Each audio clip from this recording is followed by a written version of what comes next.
Βρισκόμαστε στην Μάνδρα Αττικής, σε ένα από τα σημεία τα οποία έχει επηρεαστεί από τις φωτιές του Ιουλίου του 2023.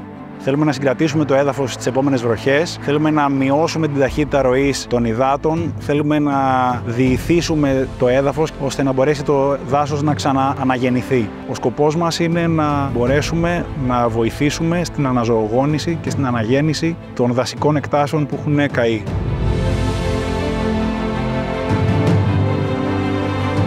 Είναι μια δουλειά πάρα πολύ σημαντική, γιατί χάρη σε αυτή το δάσος θα ξαναγεννηθεί και θα μπορέσει να βοηθήσει και πάλι την ευρύτερη περιοχή και την Αττική ολόκληρη, γιατί εδώ είναι ο πνεύμονας της Αττικής και αυτό προσπαθούμε να αναγεννήσουμε.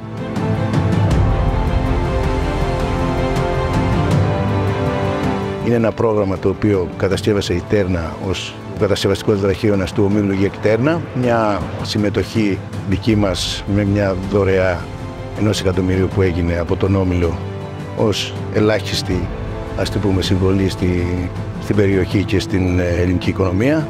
Έχουμε τελειώσει και σήμερα σχεδόν έχουμε περάσει το 80% και πιστεύω σε ένα μήνα θα έχουμε παραδώσει το συγκεκριμένο έργο στην περιοχή.